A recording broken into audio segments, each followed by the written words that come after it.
Olá, filhos. Como é que estão? Espero que estejam todo mundo bem, né? Todo mundo feliz. Esse é o desejo do meu coração para vocês. Bem, hoje eu estou gravando mais um vídeo, né? Pra gente discutir, pra gente meditar em um texto muito maravilhoso, né? E a gente vai ver hoje, né? Se a gente entendeu da forma certa, né? Esse texto, né? Eu acredito que depois de assistir esse vídeo, o seu entendimento sobre muitas coisas vai aumentar, vai aprimorar, né? É por isso que eu preparei esse estudo aqui pra gente. Amém? Vamos lá, vamos começar, né? Sem muita enrolação. O texto que a gente vai estudar hoje é Mateus capítulo 4, versículo 17, que diz assim: Desde então começou Jesus a pregar e a dizer: Arrependei-vos, porque é chegado o reino dos céus, né? Deus, porque é chegado o reino dos céus. O que isso quer dizer, né? O que Jesus tinha em mente, né? Quando falou essas palavras, né? O que ele quer dizer? Bem, vamos começar falando aqui da expressão começou, porque ela é muito importante, né? Às vezes a gente ignora alguns pontos, né, do texto. A palavra começou aqui, né? Por que Mateus, ao relatar esse texto, né, ele enfatiza isso, né? Desde então começou, né, Jesus a pregar e a ensinar. O que significa essa expressão começou? O que Mateus queria dizer com isso? Por que ele destacou tanto, né? Ele destacou porque nesse momento, né, está iniciando algo inédito no mundo. Jesus, nesse momento, ele está introduzindo a sua mensagem na Terra. Nesse momento, Jesus começou a falar, né, da sua mensagem, apresentar a sua mensagem para a humanidade. Né? O que é? Todo líder, né, todo grande homem, todo grande líder, ele carrega uma mensagem. Uma mensagem que tem a ver com o seu propósito de vida. Uma mensagem que ele transmite, que ele tem esse propósito de transmitir essa mensagem, essa ideia, né? Todo grande homem fez isso, tinha isso. Martin Luther King tinha uma mensagem para transmitir. Madre Teresa de Calcutá tinha uma mensagem para transmitir. Churchill tinha uma mensagem para transmitir. Todo grande líder que causa algum impacto, né, no mundo, ele carregava a mensagem, ele transmitia essa mensagem. E Jesus não é diferente. A diferença é que Jesus não tinha mais uma mensagem, né, a exemplo desses homens e dessas pessoas. Não tinha mais uma mensagem. Jesus, ele carregava, e nesse momento ele estava apresentando a mensagem, a maior de todas, né? A mensagem mais importante de todas. É tão importante essa mensagem que toda a humanidade precisa ouvir, né? Todos os povos, todas as línguas, todas as nações, em todos os tempos, em todos os lugares, precisam ouvir essa mensagem, porque ela é a mensagem que transforma o mundo. Então, vamos seguir adiante.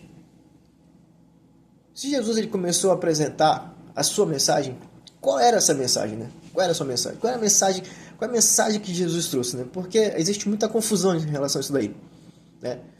As pessoas nem sempre entendem qual era a mensagem de Jesus, o que ele quis dizer, né? O que ele quis passar para a humanidade. A mensagem de Jesus consistia na expressão seguinte: arrependei-vos, porque é chegado o reino dos céus, né? Essa era a mensagem de Jesus. Essa é a mensagem que Jesus também nos mandou transmitir. Arrependei-vos, porque é chegado o reino dos céus. Bem, vamos lá, né? Vamos destrinchar aqui o que significa essa mensagem. A palavra arrependei-vos, ela vem do grego, eu ver aqui. A palavra arrepender-vos, ela é traduzida do grego, do original, metanoeo. Metanoeo. O que significa essa palavra metanoeo? Metanoeo, ela significa pensar de maneira diferente, reconsiderar, perceber com a mente, né? Veja bem, perceber com a mente, pensar, compreender, arrepender-se, mudar de ideia, ceder, né? Mudar de ideia, ceder. Como a gente pode perceber, todos os termos que significam essa palavra metanoia está se referindo à mente, está se referindo a pensamento, está se referindo a esfera da razão, né? Então, arrepender-se, pessoal, arrepender-se é quando um indivíduo, né, ele ouve a mensagem do Evangelho, né, ele ouve a mensagem de Cristo e ele pensa, né, e ele compreende essa mensagem, ele entende aquilo que Jesus está falando. E quando ele entende isso, ele observa o seu estado atual, né, o seu estilo de vida, e ele faz uma comparação, né, entre o seu estilo de vida e a proposta de Deus. Então ele chega à conclusão que a proposta de Deus, ela é melhor. Né? Ela é melhor. E nesse caso, ele cede. Né? Ele dá o braço a torcer. Né? Não tem aquela expressão assim, né? Que a pessoa ela tem uma ideia, né? Tem um pensamento. Aí quando alguém chega e esclarece algo que ela não sabia, que ela entende de forma melhor, e ela dá o braço a torcer, né? Ela cede, ela diz, realmente, é dessa forma. Então acontece isso quando a pessoa se arrepende. Ela percebe que Deus tem razão, né? E que a proposta de Deus é melhor, que o caminho que Deus propõe é melhor. Ela entende isso, né? Nesse caso, ela se arrepende. O que faz a gente entender que arrependimento ele está na esfera da razão, né? E não na esfera da emoção. É um ato racional da pessoa. É uma mudança de pensamento e não uma experiência emocional. Vocês estão entendendo?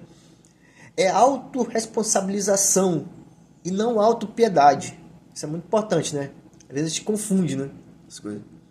Acontece o arrependimento, a experiência de arrepender-se acontece por reflexão, por pensamento e não por sentimento. Amém? Porque o que acontece? Muitas vezes, né, alguma pessoa, algum indivíduo, ela passa por uma experiência emocional muito forte, ou por um trauma, ou por uma perda, né? E ela acaba associando isso a arrependimento, né? E ela, se no caso, né, parar para refletir, né, parar para pensar, né, colocar os prós e os contras, né? Colocar, pesar todos os sacrifícios, as exigências, as mudanças que ela vai precisar fazer na vida dela, né? Ela passou por uma experiência emocional muito forte, uma perda e tal, e ela se volta para Deus e acha que aquilo foi arrependimento, né? Nem sempre, né? Acontece, claro, mas nem sempre é. Geralmente é apenas uma experiência emocional que a pessoa tem. Por quê? Porque arrependimento, como a gente viu ainda há pouco, está na esfera da razão. É uma decisão que a pessoa toma consciente, né? Livre de apelos e impactos emocionais. Acontece na esfera da razão e não na esfera das emoções. É claro que envolve emoção, né? Quando você se arrepende, envolve emoção, né? Envolve uma tristeza pelo pecado, né? Uma tristeza pelas coisas erradas que a gente fez. Claro que acontece, mas esse não é posso dizer, o âmago da coisa, né? O âmago da coisa acontece na cabeça, no pensamento. E por que isso é verdade? Porque a nossa fé, pessoal, a nossa fé, ela não é emocional, né? Não é algo assim místico. Ele é sobrenatural, mas não é místico, né? Não é assim algo fantasioso, né? Existe uma razão, existe um fundamento. O próprio Jesus disse que nós devemos firmar a nossa vida no fundamento que é Ele, né? Que Ele que é a rocha, né? Para que a gente não seja levado por questões, né? Pelas circunstâncias, a gente continue firme, né? Ou seja, firmado é algo que está... você tem convicção, né? Quando você toma uma decisão consciente, né? Baseada na razão, na reflexão, no pensamento, né? Você compreende aquilo, né? Você cria convicção. E quando você cria convicção, nada pode te demover daquilo, nada pode te tirar daquele foco e daquele caminho. A pessoa pode vacilar uma hora ou outra, né? Escorregar uma hora ou outra, mas ela nunca... ela pode até cair, mas ela nunca fica prostrada. Ela sempre se levanta, porque tem uma convicção dentro dela. E o apóstolo Pedro, ele fala algo muito interessante, né, em relação a isso.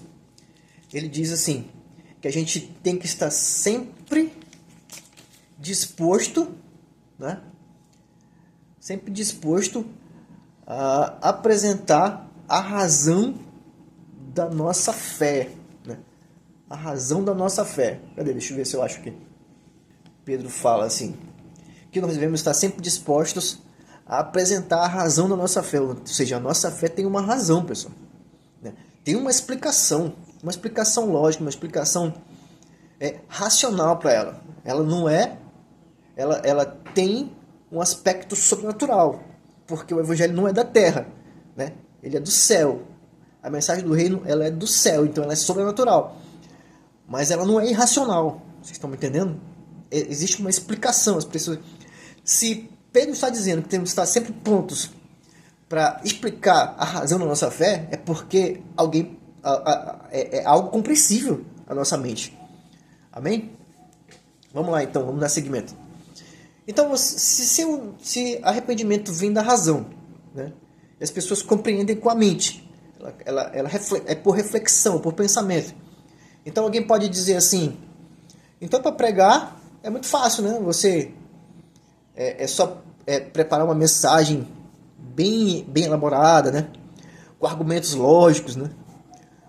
Com palavras, né? Compreensíveis para as pessoas, né? Apresentar isso, né? Com exemplos, né? Fazer algo bem elaborado, uma mensagem com bons argumentos, né? E esperar a magia acontecer, né? Simples assim, certo? Não, errado. Por que está errado? Porque a humanidade, gente, ela é uma raça caída, né? Que teve a sua mente corrompida. E não é tão fácil, né, para os homens compreenderem e aceitarem a verdade. O apóstolo Paulo, ele fala que o Deus deste século, né, Deus deste século, Satanás, ele cegou o entendimento dos incrédulos para que eles não possam ver a luz do evangelho, né? Não possam compreender as palavras de Jesus. Porque foram construídas fortalezas na mente das pessoas, né? Na mente das pessoas. Então, é muito difícil para elas compreender o evangelho e ver a luz do evangelho, né? Então, como é que a gente faz? Se o evangelho se compreende na mente, por reflexão, na esfera da razão, mas existe essa barreira, né? Essa cegueira espiritual, né? Essas fortalezas na mente das pessoas. Como é que faz então para que elas possam entender e se arrepender? Vamos lá. Então o que fazer, né? para, assim como diz Pedro, né? Eu achei o texto, né? Pedro diz assim: precisamos estar prontos para explicar a razão da nossa fé. Então a gente precisa compreender, para que a gente possa estar pronto para explicar a razão da nossa fé, a razão da nossa esperança.